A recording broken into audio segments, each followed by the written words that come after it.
Shalom. Baik, minta izin turun masker sedikit. Boleh? Baik, terima kasih. Sekali lagi, shalom.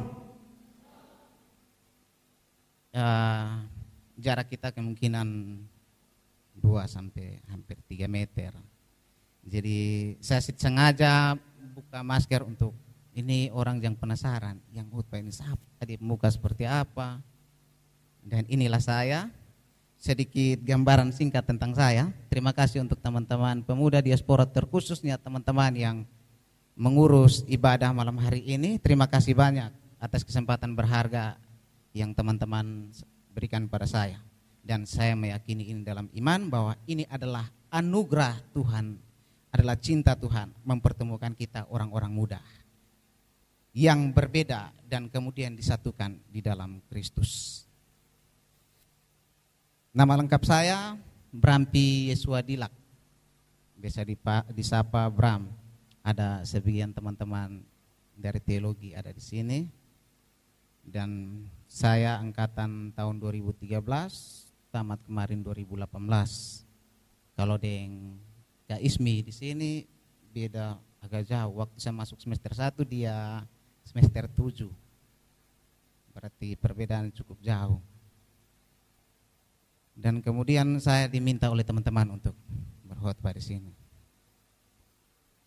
Lebih dari itu nanti kita bertemu di perjalanan, jangan lupa menyapa. Karena ketika saya ada di tempat ini, saya tidak menyatakan diri saya orang lain, tetapi saya telah berjumpa dengan teman-teman semua dalam Tuhan, dan kita adalah saudara. Mau kau jemaat diaspora, khususnya pemuda diaspora, terima saya sebagai sahabat, saudara? Mau? Oke, terima kasih. Berarti saya sudah bisa khotbah dengan baik, saya sudah bisa berbagi dengan baik. Terima kasih. Dalam pembacaan kitab itu terambil dalam perikop Petrus menyembuhkan Eneas dan membangkitkan Dorcas. Ini hal yang luar biasa kalau kita baca di tema. Ini hal yang luar biasa sekali. Petrus menyembuhkan dan membangkitkan. Kalau selama ini kita tahu bahwa hanya Tuhan Yesus Kristus yang mampu melakukan itu.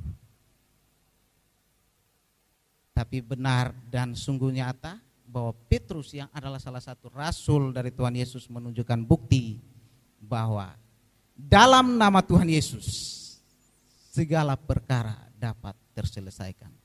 Amin. Oke, kita percaya dan meyakini bahwa dalam nama Tuhan Yesus segala sumber kekuatan itu ada. Baik, di dalam pemberitaan tema ini, firman ini, tema yang kita sepakati bersama-sama adalah memberdayakan semangat hidup.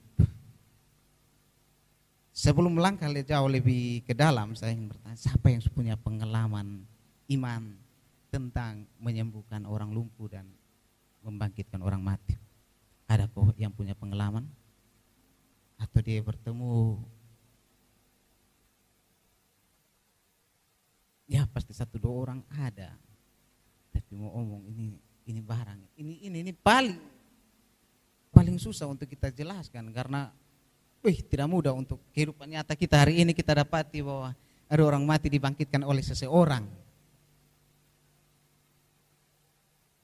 Kalau orang lumpuh disembuhkan mungkin kita bisa temui dalam beberapa edaran video di YouTube atau pengalaman-pengalaman hidup kita yang lain, kita mungkin bertemu ada orang lumpuh yang disembuhkan. Tapi orang lumpuh yang disembuhkan ini paling lama dia lumpuh mungkin 1 bulan, 8 bulan, 1 tahun. Tapi ini Eneas sudah 8 tahun. Dan kemudian Dorcas dikatakan telah meninggal. Namun dia bisa dibangkitkan oleh seseorang. Dan seseorang itu disebut sebagai abdi Allah. Dan hari ini apakah kita bisa, kita sanggup? Ada kau di antara kita yang bisa acungkan tangan bahwa dia mampu menyembuhkan orang sakit atau orang lumpuh atau membangkitkan orang mati? Ada kau di antara kita yang bisa menyatakan dan mengangkat tangan di dalam nama Tuhan Yesus bahwa saya bisa?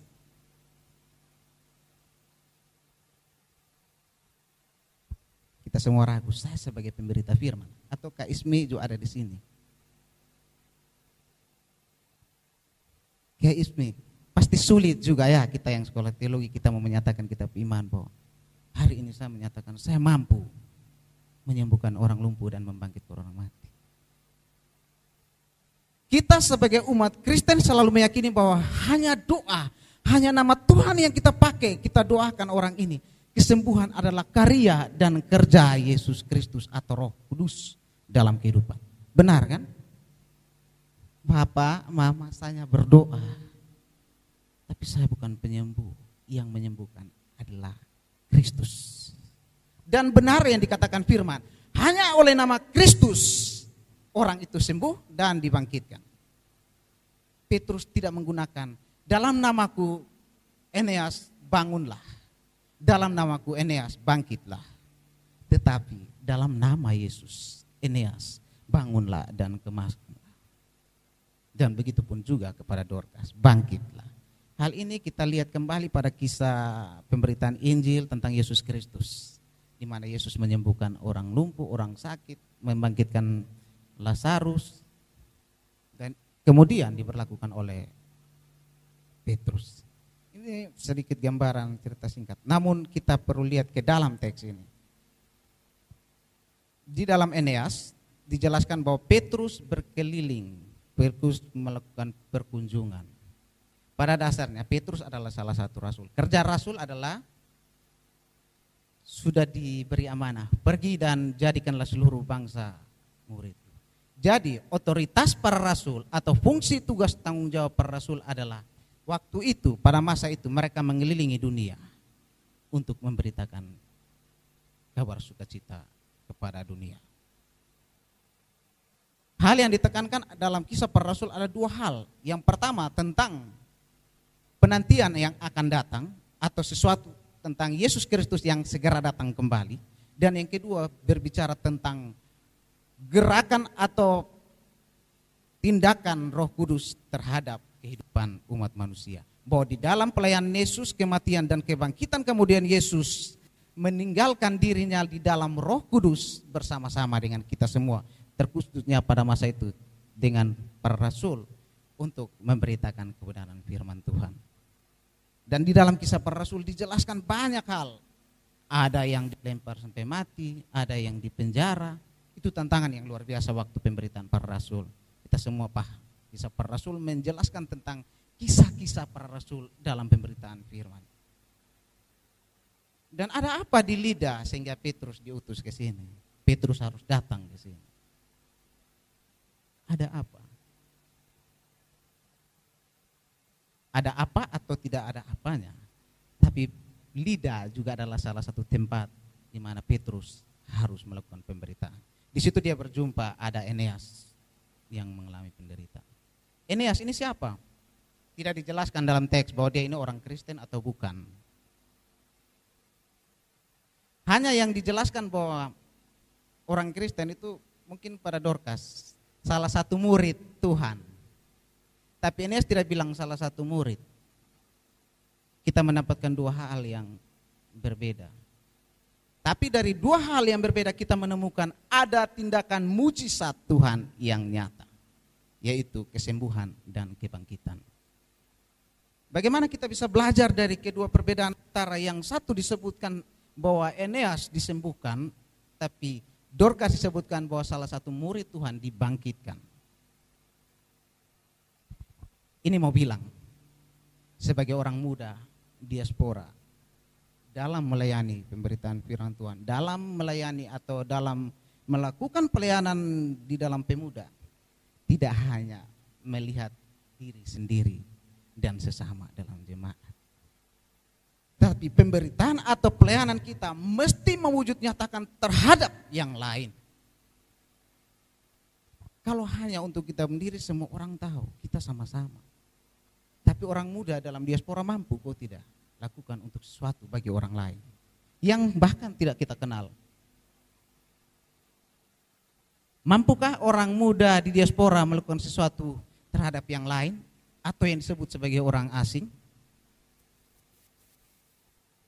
Ini tanda tanya besar, apalagi pemuda diaspora Danau Ina, khususnya ini jemaat, banyak teman-teman yang dari kalangan pendatang dan kemudian bergabung di diaspora. Kita banyak anak-anak kos, termasuk saya juga termasuk anak kos. Dan kita bergabung dalam sini. Dan ketika kita keluar dari gedung ini, kita akan berjumpa dengan teman-teman kos kita yang berbeda. Ketika ada teman kita Katolik, Islam yang mungkin satu kos ada sakit, kita ingat itu kawan dong sayang sesama. Apakah ini bisa dikatakan kita orang muda yang memberdayakan semangat hidup bagi yang lain? Ini pertanyaan besar. Kalau kita memampukan diri kita untuk memberdayakan semangat hidup kita bagi yang lain juga, maka kita akan disebut sebagai pemuda yang menggerakkan Roh Kudus bagi orang lain.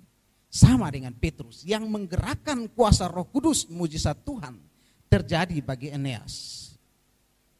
Dan juga sekaligus bagi salah satu murid Tuhan, yaitu Dorcas, dibangkitkan. Dari kedua kisah ini kita belajar bahwa sebagai orang muda, perlukah kita terpuruk dalam kehidupan kita hari lepas hari? Ada orang muda yang mengalami beban hidup. Tadi ada diminta untuk memberi kesaksian, biasanya dalam muda. Ketertutupan diri, bahkan kita merasa bahwa masalah saya adalah masalah privasi. Kadang orang sulit membedakan masalah yang bersifat privasi dan masalah yang mesti kita terbuka terhadap orang lain untuk mampu menolong kita. Satu kesadaran pertama, mestinya kita menerima teladan Petrus melihat Eneas menimbulkan belas kasih untuk menolong. Dan yang kedua, mestinya sesama kita melihat sesama kita dan kita menolong dia untuk keluar dari penderitaan itu. Sudah mampukah kita menelusuri setiap batin teman-teman yang dalam keadaan ada galau, masalah, beban? Atau terkadang kita sibuk dengan urusan diri kita? Saya datang tujuan saya adalah kuliah. Ya, semua kuliah ya. Datangnya adalah kuliah. Urusan situ, urusan kuliah. Sedangkan dia sangat membutuhkan pertolongan. Ada dua dimensi kehidupan anak-anak kos, anak-anak asrama. Kadang dia terima uang dari, ada orang tua yang berada, dia terima uang 2 kali lipat. Dan dia sebagian uang bisa bantu teman-teman untuk regis 1 semester. Tapi terkadang sulit untuk dia membantu dan akhirnya dia teman gagal.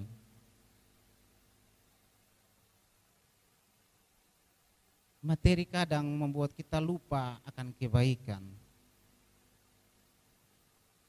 Di dalam kisah Dorcas mengajarkan satu hal. Satu hal penting. Tapi di kisah ini dia menjelaskan bahwa hanya tentang kebaikan Dorcas. Hanya oleh karena kebaikan Dorcas mereka menuntut Petrus membangkitkan dia.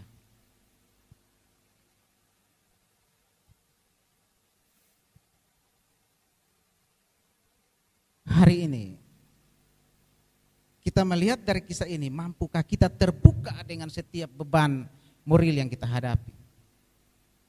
Terkadang kita tidak melihat orang di sekitar kita sebagai sahabat atau rekan kerja kita. Kita hanya melihat bahwa contoh ada satu masalah yang paling utama dalam kehidupan anak-anak kos, terkhususnya anak kuliah. Sudah salah pakai uang dan makan uang. Dia sembunyi lagi dari temannya, sembunyi lagi juga dari orang tuanya karena takut. Padahal punya rasa bersalah, tapi dia pupuk dia rasa bersalah dengan tertutup, menutup semua itu. Dan pada akhirnya dia tidak bisa lanjut. Hanya karena sikap ketertutupan kita. Hanya karena penyesalan akan dosa yang kita lakukan, tidak mau kita mengaku di hadapan Tuhan dan juga mengaku di hadapan teman atau orang tua bahwa saya telah berbuat salah. Disitulah akan ada jalan keluar. Demikian pun juga kisah Dorcas ini. Karena oleh kebaikan itu, karena keterbukaan Dorcas terhadap sesama dalam kompleks itu, mereka menyadari dengan benar bahwa Dorcas membutuhkan pertolongan. Ingat, kita tidak usah terlalu melampaui sebuah pemahaman bahwa kisah kebangkitan ini sesuatu yang wow, tapi kebangkitan ini mesti diwujud nyatakan dalam kehidupan kita, bahwa jangan menjadi orang yang mati tapi hidup. Mestinya kita memberdayakan semangat orang muda itu tetap punya semangat, tetap punya iman. Bahwa kalian tidak terpuruk dalam kehidupan. Bahwa masalah tidak membunuh kita, masalah mesti yang memperkaya iman kita untuk bangkit dari keterpurukan hidup. Rupanya kita tidak sedikit menyadari apa yang ada dalam diri kita. Tuhan menganugerahkan sebuah karunia yang besar bagi orang muda. Tidak ada orang sebut bilang, orang tualah tulang punggung bangsa dan gereja. Jarang tuh kita dengar. Tapi orang tualah motivator atau motivasi bagi generasi muda. Anak muda lah tulang punggung gereja dan bangsa. Di mana kesemangatmu? Masih ada semangat? Ketika saya tanya, masih ada semangat? Semua jawab, luar biasa. Masih ada semangat? Puji Tuhan, berikan kemuliaan bagi Tuhan. Berdayakan semangatmu untuk mewujud nyatakan bahwa gereja ada di tangan orang muda. Gereja akan dikatakan hidup ketika orang muda itu membangkitkan semangat dan memberdayakan alokasi cinta kasih Allah terhadap sesamanya dan juga terhadap yang lain. Petrus menolong Eneas tidak mengetahui identitas, tapi karena dia datang di Lida dan kemudian menemukan Eneas yang mengalami sakit, dia menolong. Dan ketika teman-teman saya kampung asal lahir besar Kefa, Bapak Rote Mama Sabu lahir besar saya Timur. Dan ketika teman-teman datang di sebuah kampung, teman-teman menyadari, wih ada sebuah teman yang dulu berita firman kasih firman di diaspora, sama dengan Petrus, ada sebuah teman orang kudus di Lida, dan dia pergi ke sana tapi dia mendapatkan satu hal. Dan ketika teman-teman datang di saya sebelum berjumpa dengan saya, ada ketemu satu hal. Atau tabrakan lari. Ada yang menolong tapi bilang jangan, takut jadi saksi. Kebaikan tertunda hanya karena keraguan kita menjadi saksi. Percayalah di dalam Tuhan, menolong orang itu baik. Saya tolong, kok sebentar saya jadi saksi, ada apa-apa saya yang masuk sel. Sedangkan ini orang menarik. Kisah ini diwujud nyatakan oleh seorang pemuda yang mengalami kecelakaan waktu tidak lama berlalu. Teman-teman yang tahu peristiwa Kefa, yang kecelakaan itu sampai terbakar, itu salah satu sahabat dekat saya. Ketika saya mengisahkan kisah itu, ternyata menurut saya Kefa tidak hanya berduka atas kecelakaan itu, tapi berduka akan krisis kebaikan manusia. Menggunakan media sosial hanya dengan cara yang salah. Orang masih bisa diselamatkan. Tapi karena mau dikatakan wow, dapat like, dapat super dan sebagainya, HP hanya dipakai untuk merekam. Kefa sedang berduka bukan soal kematian itu. Tapi ternyata Kefa sedang berduka atas manusia yang hidup tapi dikatakan mati. Tidak berguna, tidak berfungsi bagi yang lain. Hati-hati orang-orang muda diaspora terjebak dalam situasi seperti itu.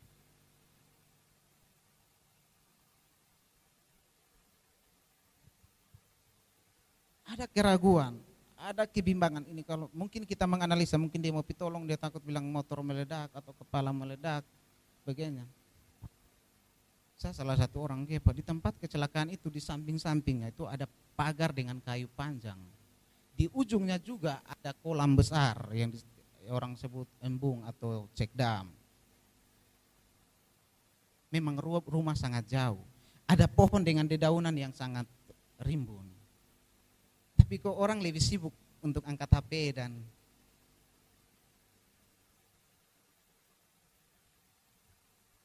jadi ternyata kisah Dorcas dibangkitkan ini mau menggambarkan kepada kita orang muda, jangan mati. atau dikatakan begini, ada satu pepatah yang saya sering sebut, mayat hidup tak berjalan. Jangan menjadi orang yang seperti mayat hidup tak berjalan. Artinya kita hidup tapi tidak punya kegunaan. Untuk apa jadi orang muda?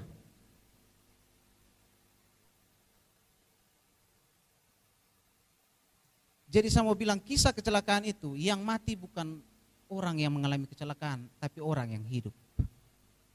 Karena tidak mampu memberdayakan cinta kasihnya untuk menolong. Sama dengan kita hari ini, kita dituntut untuk mampu memberdayakan semangat ibadah kita ini. Tidak hanya diwujud nyatakan dalam ibadah, dalam baca firman, tetapi diwujud nyatakan bagaimana kita melakukan kebaikan cinta kasih dengan sesama kita dan juga orang lain. Petrus mengajarkan satu hal. Kita baru saja melalui situasi COVID, pandemi ini, tapi belum begitu normal. Kita masih datang dengan masker. Di dalam kisah pandemi, kadang-kadang kita mengeluh ya, kapan habis? Kapan habis? Bosan hidup begini. Kadang ada yang bertanya, Tuhan di mana? Banyak kita mengeluh, ya terkhusus orang tua, dia bingung untuk makan minum, kok harus kirim ke sepupu anak yang tidak bisa pulang kembali kampung, kok banyak hal. Dan itu dirasakan oleh orang-orang muda kita juga saat ini. Karena COVID kita duduk terlena dan tidak berfungsi apa-apa. Ingat, COVID jangan pernah membunuh semangat kita. Pandemi jangan pernah menurunkan sedikit niat iman kita terhadap Tuhan. Pandemi mestinya mengajarkan kepada kita sebuah pembaruan iman. Pandemi mestinya mengajarkan kita bahwa masih ada gerakan Roh Kudus bagi kehidupan kita. Terkhususnya kita NTT, kita mestinya bersyukur. Kita NTT yang pertama diberi kesempatan untuk bisa berkumpul. Dan dari kisah ini, dari Petrus, saya mau bilang satu hal. Pertanyaan utama adalah bagaimana kita memberdayakan semangat hidup. Bagaimana cara kita memberdayakan semangat hidup kita? Memberdayakan semangat hidup. Kata memberdayakan berarti kita memberdayakan sesuatu. Kita punya semangat, berdayakan itu kepada yang lain untuk terus semangat. Halo teman-teman pemuda diaspora, mampukah kita memberdayakan semangat hidup kita yang lain? Kita mampu, kita mesti mampu. Karena kita punya Kristus. Dan semua kita berkata bahwa di dalam nama Tuhan Yesus, saya percaya dan meyakini bahwa saya akan keluar dari setiap persoalan hidup. Saya akan melawan setiap tantangan hidup dan menyatakan diri bahwa saya tetap punya semangat hidup. Sebab hidup itu adalah kesempatan. Kita masih punya kesempatan. Teman-teman tahu lagu hidup ini adalah. Boleh kalau kita menyanyi? Kita menyanyi itu lagu.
semangat hidupmu selagi masih ada waktu. Jangan sampai setua baru menyesal. Jangan sampai setua baru menyesal. Wih, dulu saya tidak punya guna apa-apa. Jadilah penggerak orang muda yang punya semangat. Jadilah orang muda yang selalu bilang, dalam nama Tuhan Yesus, saya mampu keluar dari situasi ini. Dalam nama Tuhan Yesus, saya mampu untuk menolong sesama saya. Segala sesuatu yang terjadi hanya oleh karena anugerah Yesus Kristus. Tanpa Yesus semua itu sia-sia. Untuk itu Petrus menunjukkan sebuah teladan iman bagi orang muda. Jangan pernah takut, jangan pernah gentar, jangan pernah khawatir, sekalipun semua itu ada dalam diri manusia. Tetapi percayalah bahwa kita dianugerahkan sebuah karunia yang luar biasa, yaitu semangat yang memberdayakan. Punya semangat untuk memberdayakan kehidupan bagi yang lain, punya semangat untuk memberdayakan kehidupan bagi diri sendiri, punya semangat untuk memberdayakan kehidupan keluarga, punya semangat untuk memberdayakan kehidupan cinta dengan pacar, sahabat, teman. Itu semua hanya didapat dari pengharapan kepada Yesus Kristus. Untuk itu marilah kita semua menundukkan kepala, dengarlah sebuah untaian kata bahwa Tuhan tidak pernah meninggalkan engkau. Tuhan memampukan engkau dalam setiap situasi apapun itu. Jangan lalaikan dirimu, jangan menganggap dirimu sudah mati atau dilumpuhkan oleh persoalan hidup. Tetapi yakinlah di dalam dirimu bahwa ada Kristus yang terus membangkitkan. Bahwa di dalam kisah kebangkitan Yesus mengajarkanku tentang kisah kebangkitan akan masalah yang kualami. Semoga Tuhan memberkati kita semua dengan kebenaran firman. Amin.